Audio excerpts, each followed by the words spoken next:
ಇವತ್ತಿನ ಬೈರಮಂಗಲ ಮತ್ತೆ ಕೆಂಚಗಾರನಹಳ್ಳಿ ಭಾಗದ 26 ಹಳ್ಳಿಗಳು 9 ರೆವಿನ್ಯೂ ಗ್ರಾಮಗಳು ಸೇರಿ ಇವತ್ತಿನ ಈ ಒಂದು ಪಾದಯಾತ್ರೆಯನ್ನ ಹಮ್ಮಿಕೊಂಡಿರ್ತಕ್ಕಂಥದ್ದು ಯಾವುದೇ ಒಂದು ರಾಜಕೀಯದ ಒಂದು ಲಾಭ ನಷ್ಟದ ಲೆಕ್ಕಾಚಾರಕ್ಕೋಸ್ಕರ ಅಲ್ಲ, ಬದಲಾಗಿ ಇವತ್ತು ನಮ್ಮ ಎಲ್ಲರ ಮೇಲೂ ಕೂಡ ಒಂದು ದೊಡ್ಡ ಜವಾಬ್ದಾರಿ ಇದೆ. ಕಾರಣ ಈಗಾಗಲೇ ಇವತ್ತು ರೈತರ ಹೋರಾಟಕ್ಕೆ ನಿಮ್ಮ ಬೆಂಬಲ ನಿಂತು ಇವತ್ತು ಅನೇಕ ಜಿಲ್ಲೆಗಳಿಂದ ರಾಜ್ಯಾದ್ಯಂತ ಕಾರ್ಮಿಕ ಬಂಧುಗಳು ಬಂದು ಭಾಗವಹಿಸಿದ್ದಾರೆ. ನಾನು ಪ್ರಾರಂಭದಲ್ಲೂ ಕೂಡ ಹೇಳ್ತಾನೆ ಬಂದಿದ್ದೇನೆ, ಇವತ್ತಿನ ಈ ಒಂದು ಪಾದಯಾತ್ರೆ ಯಾವುದೇ ಒಂದು ಪಕ್ಷಕ್ಕೆ ಸೀಮಿತವಾಗಿರ್ತಕ್ಕಂಥ ಪಾದಯಾತ್ರೆ ಅಲ್ಲ, ಯಾವುದೇ ಒಂದು ರಾಜಕಾರಣದ ನಮ್ಮ ಲಾಭ ನಷ್ಟಕ್ಕೆ ಸೀಮಿತವಾಗಿರ್ತಕ್ಕಂಥ ಪಾದಯಾತ್ರೆ ಅಲ್ಲ, ಬದಲಾಗಿ ಇವತ್ತು ರೈತರ ಬದುಕು ಇವತ್ತು ಬೀದಿಗೆ ಬರ್ತಾ ಇರ್ತಕ್ಕಂಥ ಈ ಒಂದು ಸನ್ನಿವೇಶದಲ್ಲಿ ನಮ್ಮೆಲ್ಲರ ಕೂಡ ಒಂದು ಜವಾಬ್ದಾರಿ ಇದೆ. ಅದನ್ನ ಅರ್ಕೊಂಡು ಇವತ್ತು ನಿಮ್ ಮುಂದೆ ಬಂದು ನಿಂತಿದ್ದೇವೆ. ನಿಮ್ಮೆಲ್ಲರಿಗೂ ಗೊತ್ತಿದೆ, ಇವತ್ತು ಸುಮಾರು 11 ಕಿಲೋಮೀಟರ್ ಪಾದಯಾತ್ರೆಯನ್ನ ಅಂಚಿಪುರ ಗ್ರಾಮದಿಂದ ಇವತ್ತೇನು ಪ್ರಾರಂಭ ಮಾಡ್ತಾ ಇದ್ದೇವೆ. ಹೊಸೂರಿನವರೆಗೂ ಹೋಗಿ ತಲುಪತಕ್ಕಂಥದ್ದಕ್ಕೆ ನೀವೆಲ್ಲರೂ ಕೂಡ ನಮ್ಮ ಜೊತೆಯಲ್ಲಿ ಹೆಜ್ಜೆಯನ್ನ ಹಾಕ್ತಾ ರೈತರ ಜೊತೆಯಲ್ಲಿ ಜನತಾದಳ ಪಕ್ಷ ಕೇವಲ ಭಾಷಣಕ್ಕೆ ಸೀಮಿತವಾಗಿಲ್ಲ, ನಿಜಕ್ಕೂ ನಿಮ್ಮ ಜೊತೆಯಲ್ಲಿ ವಾಸ್ತವ ಸ್ಥಿತಿಯಲ್ಲಿ ಗಟ್ಟಿಯ ನಿಲುವಿಂದ ನಿಮ್ಮ ಜೊತೆಯಲ್ಲಿ ಜನತಾದಳ ಪಕ್ಷ ನಿಂತಿದೆ ಅಂತಕ್ಕಂಥದ್ದನ್ನ ಇವತ್ತು ಬಹುಶಃ ಒಂದು ದಿನದ ಪಾದಯಾತ್ರೆಯಿಂದ ನಾವು ಇದನ್ನ ಸಾಬೀತು ಮಾಡ್ಲಿಕ್ಕೆ ಆಗೋದಿಲ್ಲ. ಇದು ಕೇವಲ ಒಂದು ಆರಂಭ ಅಷ್ಟೇ. ಒಂದು ಮಾತನ್ನ ನಿಮಗೆ ತಿಳಿಸ್ಲಿಕ್ಕೆ ಬಯಸ್ತೇನೆ. ನಿನ್ನೆ ಮೊನ್ನೆ ಏನಾಗಿದೆ ನೋಡಿದ್ದೀರಿ, 7 ಜನ ಇವತ್ತು ಚೆಕ್ ನ ಈಸ್ಕೊಂಡಿರ್ತಕ್ಕಂಥದ್ದನ್ನ ನೋಡಿದ್ದೇವೆ. ಯಾರು ಚೆಕ್ ನ ಪಡ್ಕೊಂಡಿದ್ದಾರೆ ಅವ್ರ ಬಗ್ಗೆ ನಾನು ಚರ್ಚೆ ಮಾಡ್ಲಿಕ್ಕೆ ಹೋಗೋದಿಲ್ಲ, ಅದು ಅವ್ರಿಗೆ ಬಿಟ್ಟಿರ್ತಕ್ಕಂಥ ವಿಚಾರ. ಅವ್ರಿಗೆ ಸರಿ ಅನ್ಸಿದ್ರೆ ಏನ್ ಬೇಕಾದ್ರೂ ಮಾಡ್ಬೋದು.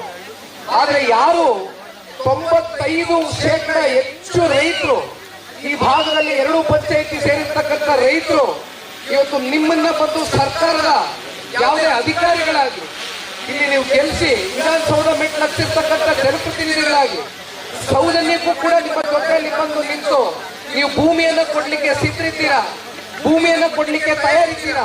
ಕೊಟ್ಟರೆ ನಿಮ್ಮ ಜೀವನ ಮುಂದೆ ಯಾವ ರೀತಿ ರೂಪಿಸ್ತೀವಿ ಅಂತಕ್ಕಂಥ ಕನಿಷ್ಠ ಆತ್ಮವಿಶ್ವಾಸವನ್ನ ಕೂಡ ತುಂಬಿಸ್ತಕ್ಕಂಥ ಒಂದು ಪ್ರಯತ್ನವನ್ನ ರಾಜ್ಯ ಸರ್ಕಾರದ ಜನಪ್ರತಿನಿಧಿಗಳು ಮಾಡಲಿಲ್ಲ.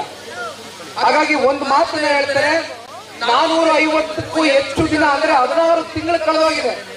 ಇವತ್ತು ನಿಖಿಲ್ ಕುಮಾರಸ್ವಾಮಿ ಆಗ್ಲಿ, ಇಲ್ಲಿರ್ತಕ್ಕಂಥ ಮಂಜಣ್ಣವರಾಗ್ಲಿ, ಇದು ನಾವು ಮೊದಲನೇ ದಿನ ಪ್ರವೇಶ ಮಾಡ್ತಾ ಇರ್ತಕ್ಕಂಥದ್ದಲ್ಲ, ರಾಜ್ಯ ಮಟ್ಟದಲ್ಲಿ ದೊಡ್ಡ ಸುದ್ದಿ ಆಗಿದೆ.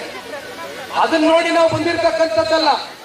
ರಾಜಕೀಯವಾಗಿ ಅಷ್ಟೇ ಅಲ್ಲ, ವೈಯಕ್ತಿಕವಾಗಿ ನೀವು ಸನ್ಮಾನ್ಯ ದೇವೇಗೌಡರಿಗೆ, ಕುಮಾರಣ್ಣ ಅವರಿಗೆ ತೋರಿಸಿರ್ತಕ್ಕಂಥ ಪ್ರೀತಿ, ಕೊಟ್ಟಿರ್ತಕ್ಕಂಥ ಗೌರವಕ್ಕೆ ತಲೆಬಾಗಿ ಇವತ್ತು ನಿಮ್ ಜೊತೆ ನಿಲ್ತಕ್ಕಂಥ ಒಂದು ಕೆಲಸ ದೇವೇಗೌಡರ ಕುಟುಂಬದ ಕುಡಿ ಇವತ್ತು ನಿಖಿಲ್ ಕುಮಾರಸ್ವಾಮಿಯ ಒಂದು ಆದ್ಯ ಕರ್ತವ್ಯ ಆಗಿದೆ ಅಂತಕ್ಕಂಥದ್ದನ್ನ ಈ ಸಂದರ್ಭದಲ್ಲಿ ನಿಮ್ಗೆ ತಿಳಿಸ್ಲಿಕ್ಕೆ ಬಯಸ್ತೇನೆ.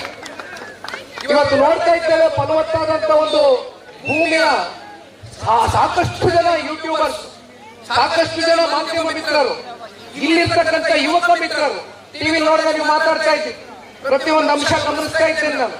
ನಿಮ್ಮಲ್ಲಿ ಇರ್ತಕ್ಕಂಥ ಆಕ್ರೋಶ ಏನಿದೆ, ಇಲ್ಲಿರ್ತಕ್ಕಂಥ ಸಣ್ಣ ರೈತರು, ಅತಿ ಸಣ್ಣ ರೈತರು ಅಂತಕ್ಕಂಥದ್ದನ್ನ ಮೊನ್ನೆ ಪ್ರೆಸ್ ಮೀಟ್ ಅಲ್ಲಿ ಕೂತ್ಕೊಂಡಾಗ ಹೇಳಿದೆ. ರಾತ್ರೋರಾತ್ರಿ ಜೂನ್ 12ನೇ ತಾರೀಕು ಅಂತಿಮ ಅಧಿಸೂಚನೆಯನ್ನ ಹೊರಡಿಸ್ತಾರೆ. 3 ಹಳ್ಳಿಗಳು ಕವರ್ ಆಗ್ತದೆ.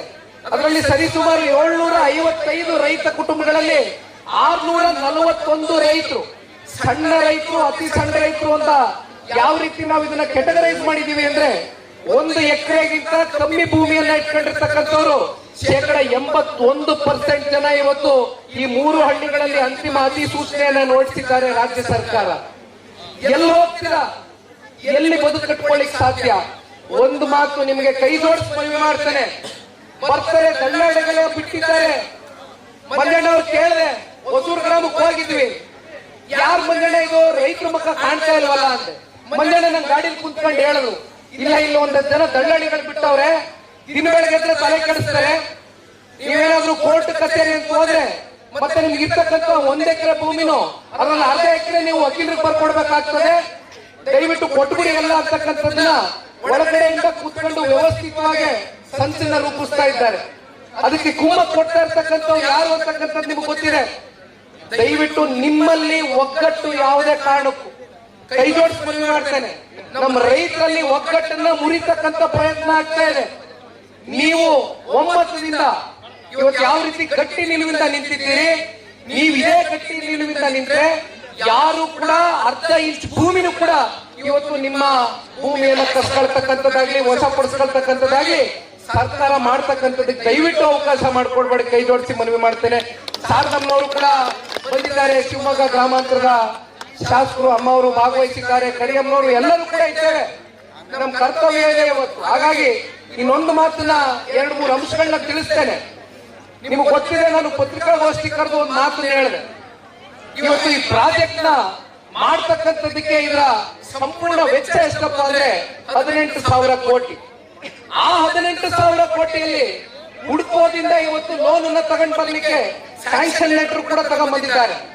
ಆ ಸ್ಯಾಂಕ್ಷನ್ ಲೆಟರ್ ಅಲ್ಲಿ ಏನ್ ಬರ್ತಿದ್ದಾರಪ್ಪ ಅಂದ್ರೆ, ರೈತರ ಹತ್ರ ನೀವು ಹೋಗಿ ಸಹಿ ಹಾಕೊಂಡಿದ್ದೀರಾ, ರೈತರ ಒಪ್ಪಿಗೆಯನ್ನ ಪಡೆದಿದ್ದೀರಾ ಅಂತಕ್ಕಂಥದ್ದನ್ನ ಇವತ್ತು ಹುಡ್ಕೋದವ್ರು ಕೇಳ್ತಾ ಇದ್ದಾರೆ. ನೀವು ಯಾವುದೇ ವೈಯಕ್ತಿಕವಾಗಿ ಎಲ್ಲಾದ್ರೂ ಹೋಗ್ಬಿಟ್ಟು ಬ್ಯಾಂಕಿಗೆ ಲೋನ್ ಅಪ್ಲೈ ಮಾಡಿದಾಗ ನಿಮ್ಮ ಆಸ್ತಿ ಪಾಸ್ತಿಗಳನ್ನ ಅನುಮಾನ ಮಾಡಬೇಕು ಅಂತಾರೆ. ಮತ್ತೆ ನಿಮ್ಗೆ ಯಾಕೆ ನಾವು ಸಾಲವನ್ನ ಕೊಡಬೇಕು ಅಂತ ಕೇಳ್ತಾರೆ. ಸರ್ವಸಾಮಾನ್ಯ ಅಲ್ವಾ? ಅದೇ ರೀತಿ ಸರ್ಕಾರಕ್ಕೂ ಕೂಡ ಹುಡ್ಕೋದಿಂದ ಇವತ್ತು ಲೋನ್ ಅನ್ನ 12,000 ಕೋಟಿಯನ್ನ ಏನು ತಗೊಳಕ್ಕೆ ಸ್ಯಾಂಕ್ಷನ್ ಲೆಟರ್ ತಗೊಂಡ್ಬಂದಿದ್ದಾರೆ.